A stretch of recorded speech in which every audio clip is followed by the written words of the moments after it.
大家好，大家都知道，人到中年以後，肌肉会開始變弱，所以很多人已經開始有意識地進行肌肉的訓練。除了腿部肌肉、核心力量以外，我們身上還有一個非常重要、非練不可的小肌肉群。這個小肌肉群練與不練，直接關係到我們後半生的幸福和尊嚴。這個小肌肉群就是骨盆底肌。我的同齡人和比我年長一些的前輩們，已經有很多人開始遭遇因為骨盆底筋鬆弛而帶來的生活上的各種尷尬的情境，比如說漏尿、漏便、性功能下降。我自己呢，是去年在阿尔桑那生活的時候，因為那個地方的气候特別乾燥，我不太適應嘛，住的時間長了以后，我的氣管就出現了一些問題，我就開始不停地咳嗽，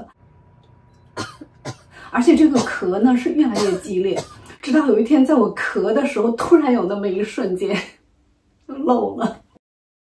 當時那一瞬間我真的就是石化了，你知道嗎？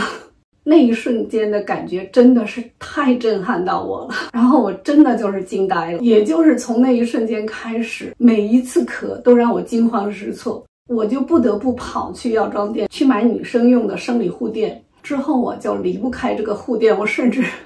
想要去買那個紙尿布了。真的是精神上壓力好大呀，我連水都不敢喝。我外出的時候啊，只要有廁所，我馬上就要進去，因為我就生怕錯過一個廁所，後面就後果不堪設想。就這樣的日子持續的過程中就讓我非常非常恐懼我將來的老年的生活。但是所幸的是當我離開阿爾桑那之後，慢慢的我咳嗽好了，然後我這個症狀呢就消失了。這一次經歷讓我腦中的這個警鈴大作，讓我知道，如果我不能夠有效地鍛鍊我的骨盆底筋，後果就是以後我可能每天都要過這樣的日子。可是呢，實際上大家都知道的鍛鍊骨盆底筋的凱格爾運動，我其實一直都有在做，不過呢，就不是很認真的每天定時定量的去做就是在日常生活中想起來了嘛，我就做一做。發生這個狀況的時候，我就意識到這幾年我做的凱格爾運動幾乎是沒有什麼效果的。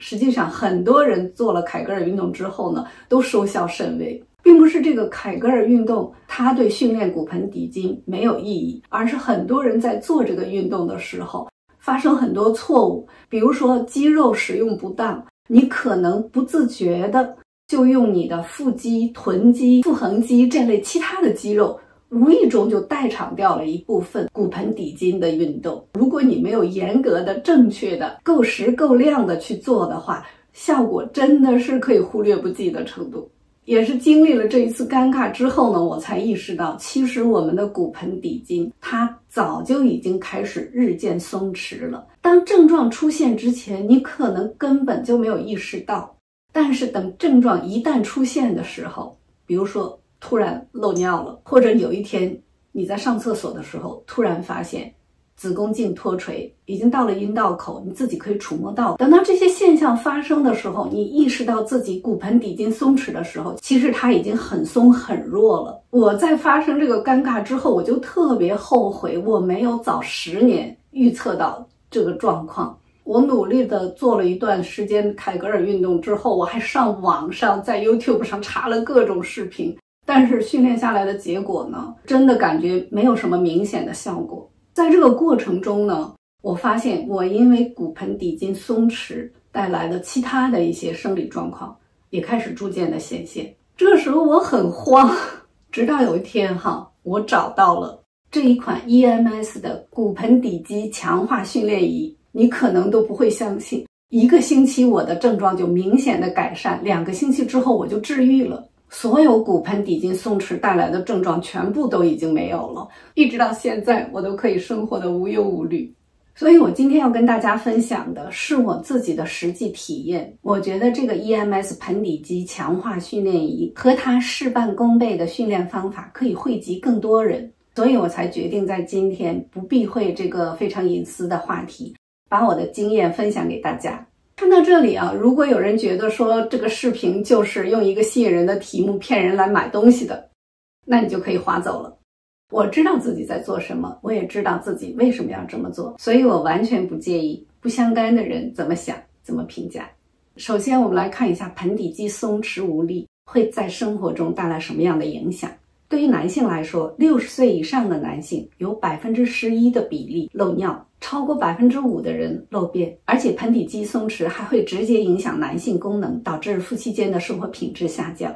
這些都會隨着年齡的上升，發生的概率大幅度的增加。對於女性來說，盆底肌的鬆弛帶來的問題就更大了。除了漏尿漏便以外，最常見的就是子宮脫垂，而且還可能發生膀胱脫垂、直腸脫垂。這3項加在一起，在50歲以上的女性中發生的比例超過了50%。真的是有太多女性因為盆底肌鬆弛而受到極大的困擾。這也是為什麼我一定要把這個無論對男性還是女性都非常行之有效的訓練方法介紹給大家。但是这個漏尿一項不管是發生在男生身上還是女生身上，都非常令人尷尬。這個小便它只要漏出來一丁點，幾分鐘之後它就會散發非常刺鼻難聞的氣味，這個氣味是你周圍的人全部都能感覺到的。漏一丁點都要馬上換掉你的護墊，否則的話你周圍的人就能夠聞到味道。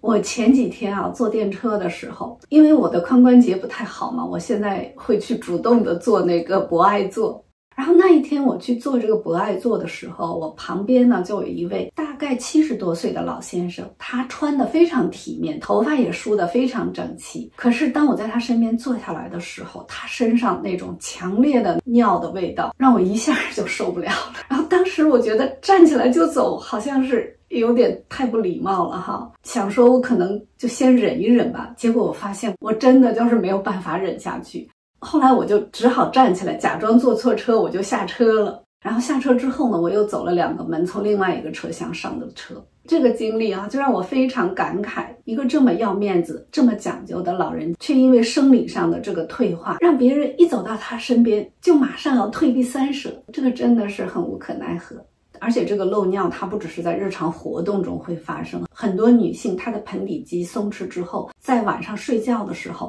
也會不知不覺中小便就會滲出來。子宮脫垂呢，就是更折磨人的一個問題。而且這個子宮脫垂或早或晚在很多女性身上都會發生，對於很多女性來說，這簡直就是逃不過的一劫。等到你有了自覺症狀的時候子宮頸、子宮已經下垂到陰道口或者是陰道口的外邊，這個時候你穿內褲都會摩擦到它，走起路來都會非常難受。而且子宮頸的脫垂會導致分泌物洩漏，會導致你的內褲上總有很強烈的氣味，這個也一樣會讓周圍的人感知到。更嚴重的子宮脫垂，它會堵塞陰道口，導致小便困難，不得不要通過手術來解決。這些尷尬的狀況發生在別人身上的時候都事不關己，但是一旦有哪一天突然發生在自己身上，真的是就會後悔，沒有早10年知道，沒有早10年就開始訓練。今天我要跟大家分享的內容呢，主要有3個方面。第一呢，就是什麼是盆底肌？你是不是準確的知道盆底肌的位置？你可能沒有想到，盆底肌才是我們身體核心力量的地基。第二呢，就是什麼是 EMS 電刺激肌肉訓練？ EMS 在盆底肌訓練上有怎樣卓越的效果？它的工作原理是什麼？第三呢，就是怎麼樣正確的使用這個 EMS 盆底肌強化訓練儀，怎麼樣在2到3周之內快速提高盆底肌的肌肉力量。而且我會詳細介紹這個盆底肌訓練儀的正確的使用方法，因為如果你用錯了，可能完全達不到你期待的效果。還會跟大家分享使用的感受，有哪些注意事項。我給大家看一個盆底肌的示意圖，在這個示意圖上你會發現，盆底肌它不是一塊肌肉，而是由10塊小肌肉錯綜複雜的構成的。正是因為盆底肌它不是一塊肌肉，而是一個肌肉群，所以通過自主運動來訓練骨盆底肌的時候，它的難度才非常的高，很難能夠把這10塊小肌肉方方面面的都訓練到。所以在強化骨盆底肌的訓練中，自主運動的效果是遠遠不如 EMS 電刺激肌肉訓練的效果更好。骨盆底肌在我們的身體結構中有3個作用。第一呢，就是支撐內臟。骨盆底肌呢，它首先是幫助我們盆腔內的臟器，比如說子宮、膀胱、直腸，維持在正確的位置。所以當骨盆底肌鬆弛的時候，就會發生這些盆腔內臟器的脫垂的現象。第二呢，它是控制排泄。大家可以看到這個骨盆底肌，它是直接控制我們尿道肛門的運動，通過收縮尿道和肛門來控制排尿和排便。第三呢，盆底肌還有着穩定軀幹的作用。盆底肌在身體的內部跟我們的腹橫肌還有其他的一些深層肌肉群是協同工作的，所以盆底肌鬆弛會直接導致我們的核心力量變弱，核心不穩。可以毫不誇張地說，盆底肌就是我們身體核心力量的地基。盆底肌變弱之後呢，就会出現尿失禁、便失禁，因為尿道和肛門的收縮力變弱了，打個噴嚏、笑一聲或者是跳一下，都可能發生漏尿或者漏便，還會導致盆腔內的器官下垂，子宮、膀胱從陰道下移，甚至會有部分從陰道拖出體外。同時，由於這個臟器下沉呢，膀胱受到壓迫，就會出現尿急、尿頻，需要頻繁的上廁所，或者是突然來了控制不住的強烈的尿意。對於男性來說呢，盆底肌力量的下降會直接導致男性功能的衰退。所有的這些症狀都可以通過骨盆底肌的強化訓練，恢復它的力量，來得到大幅度的改善，甚至完全治癒。今天我跟大家介紹的这個盆底肌訓練儀呢，它的工作原理是 EMS， 也就是通過電刺激肌肉，讓肌肉被動的運動。它的設計呢，是我們坐在上邊使用，它的 EMS 電流直接準確地刺激到我們的盆底肌群，所以它的訓練是非常精準有效的。那在講解這個 EMS 訓練儀之前，我們先來搞清楚究竟什麼是 EMS。EMS 呢是 Electric Muscle Stimulation 的英文的縮寫，中文的意思呢就是電刺激肌肉運動，也就是說，通過低頻安全的電流，直接刺激我們皮下的運動神經，讓它向肌肉發出這個收縮的信號，從而讓這個肌肉被動的收縮。也就是說，你自己沒有做任何主動的運動，你不動的情況下，你的肌肉可以單獨的運動。這種被動收縮跟肌肉的主動運動，它能夠達到的生理效果是一樣的。EMS 因為是通過電流來刺激肌肉的運動，它可以比我們自主運動的頻率更高，而且運動的強度也是可控的。通過這種反復刺激可以強化肌纖維的力量，還可以促進局部的血液循環和代謝。而且 EMS 這個電流的刺激還可以有效的激活我們平時自主運動中很難有效使用的一些深層肌肉，就比如說盆底肌，或者是我們核心的深層肌肉群。EMS 在醫學臨床上早已經不是什麼新的概念，它已經有幾十年的歷史，在康復醫學的臨床上早已經被廣泛運用。如果你有做過康復治療的話，你應該在醫院的康復治療室看到 EMS 的設備是非常普遍的，不但用於康復醫療中的肌肉功能的恢復，手術後防止肌肉收縮，恢復肌肉功能，而且也廣泛用於產後康復和尿失禁的治療。對於男性來說，前列腺手術之後早期的控尿訓練也都會使用到 EMS 這樣的設備。EMS 呢，早已經是醫學上安全有效的肌肉的訓練方法，而且這些年呢 ，EMS 的設備呢也逐漸在走入家庭中，比如說一些塑形瘦臉的儀器，都是 EMS 的工作原理。但是市場上精準定位到骨盆底肌訓練的儀器還非常少。我使用的這一款呢，它是日本頂級的按摩儀公司 Matrix 的產品。這家公司的很多產品，它都是跟醫療團隊共同合作開發的，所以它在有效性和治療性上是非常優秀的。它的很多產品在日本市场上都是同類產品中的銷售冠軍，獲獎無數。這家公司的品質，它早已經經過了日本市場多年的考驗。你在日本一些著名的電器商場，像 Yodobashi Camera、Tokyo Hands 都能夠看到它的產品。這個品牌，它的功能和質量都是非常值得信賴的。接下來呢，我就跟大家詳細介紹它的使用方法、效果，還有一些注意事項。就我個人而言，我使用這個訓練儀是1周見效，2周痊癒。這個效果好到也是完全出乎我的意料。因為我當初訂這個產品的時候我其實並沒有太多的期待，但是因為我知道 EMS 它是訓練肌肉非常有效的方法，所以我就願意嘗試一下。結果沒有想到2個星期它就拯救了我的生活。我在日本最大的購物平台樂天市場上看这個產品的 review 就看到有人說它3天就見效了。這個我一點也不覺得它誇張，因為每個人的身體情況不一樣嘛，特別是50歲以下的人，肌肉的力量是很容易恢復的。那我們來看一個這個訓練儀的使用者的一個統計數字。這個接受實驗的人呢，分為20歲沒有分娩經歷的人、30歲有分娩經歷和50歲有分娩經歷的人，3種不同的年齡人群。你看這個圖，你就會發現這條藍色的線50歲有分娩經歷的人，1周後到2周後，這是一個急速的肌肉力量的上升。可見這個訓練儀對50歲以後的女性盆底肌的力量提升的效果是多麼的顯著。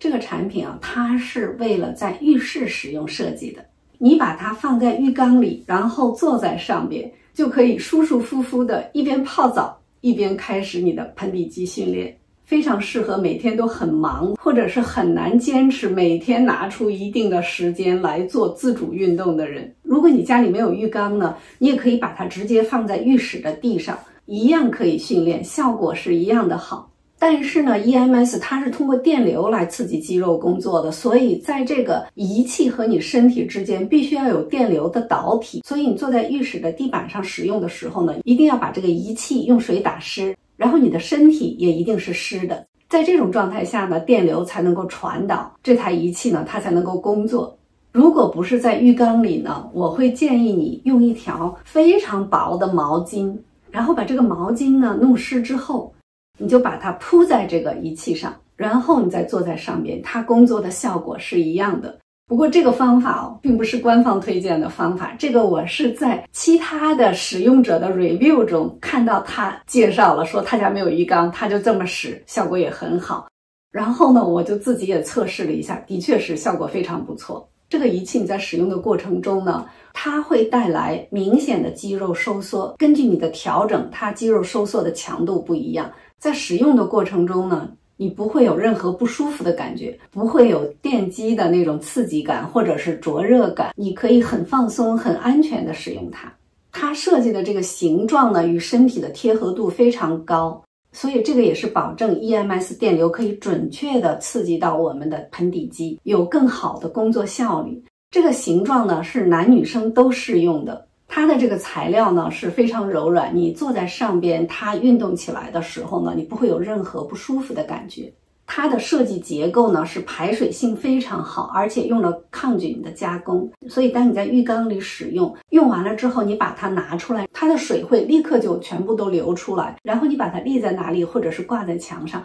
它的裡外都會很快變乾。它中間這個孔的設計就是方便你可以用一個鈎子把它掛起來。這個在使用的時候呢，是這一部分朝前，然後你坐在上邊。這個時候，如果你的坐姿不夠正確的話，會讓這個訓練的效果大打折扣。通常我們會靠在浴缸上，以一個很放鬆的姿態坐在浴缸裡。但是當你使用這個儀器來做盆底肌訓練的話，你要垂直坐在上邊，而不是斜靠着。因為電流的傳導距離越近，它的效果越好。還有一點要注意的就是你一定要先坐在這個儀器上，然後再打開開關。如果你先打開開關，它已經開始有電了，然後這個時候你再去做的時候，你真的是會被那個電擊刺到的。所以呢，你一定要先坐上去，然後再打開開關，然後再調到適當的強度，這樣就不會有任何電擊的感覺。它是充電式的，充一次可以用至少1個月。然後你用的時候，你一定要把這個充電口要把它關緊。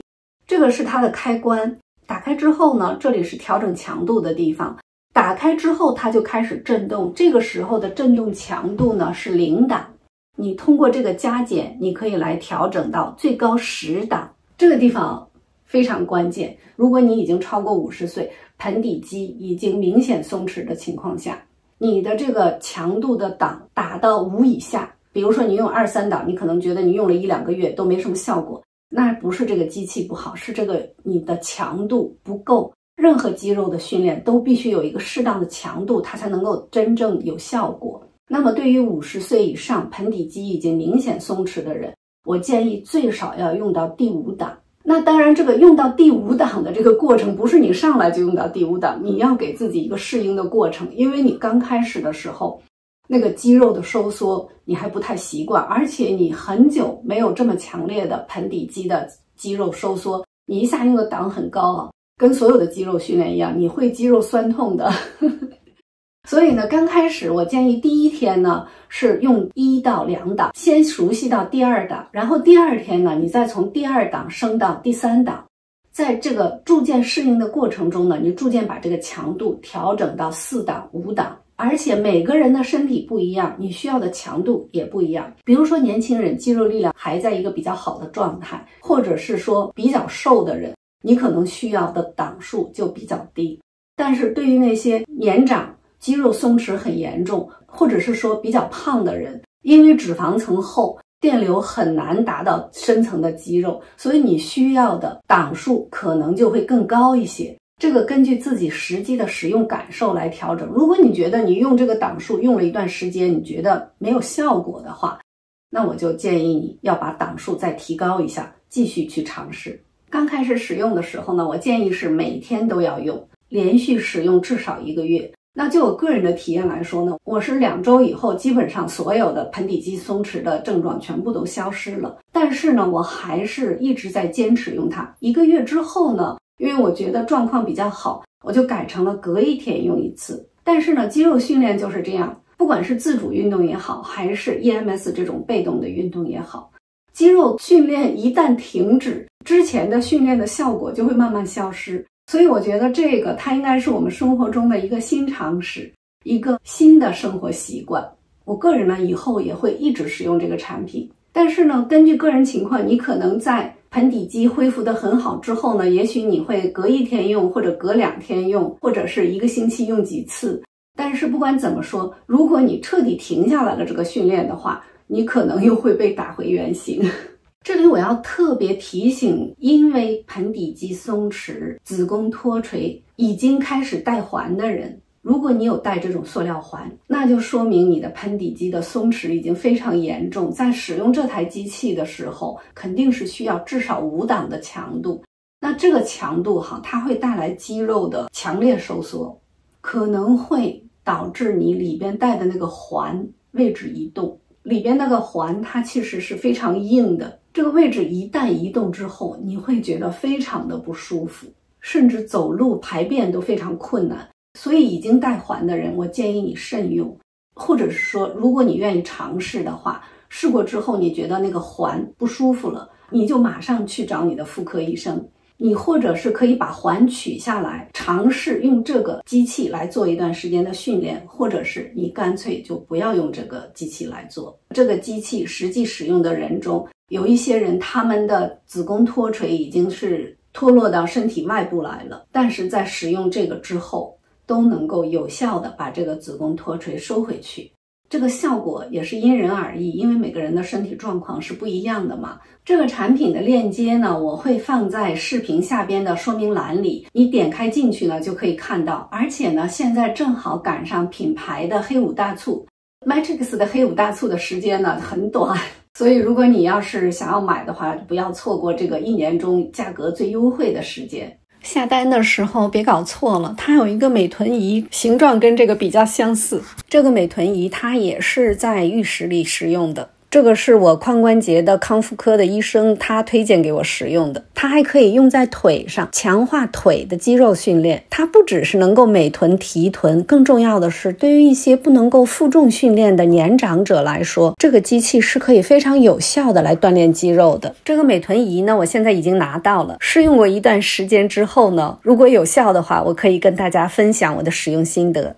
我現在就非常後悔，我在40歲的時候沒有去預測評估50歲我的身體會出現哪些狀況，並且提前做好準備，導致我到了50歲以後，很多狀況的發生都讓我有些措手不及。隨着加齡，我們身體的變化很多是可以預測的。40歲的時候就應該為50歲做準備，50歲的時候就應該為60歲、70歲的生活做準備。這個就是我這次經歷的最大的心得。希望今天這個視頻的內容可以幫助到我的同齡人們，不管是男生還是女生。希望這個小小的盆底肌訓練儀能夠讓你們的生活質量有大幅度的改善。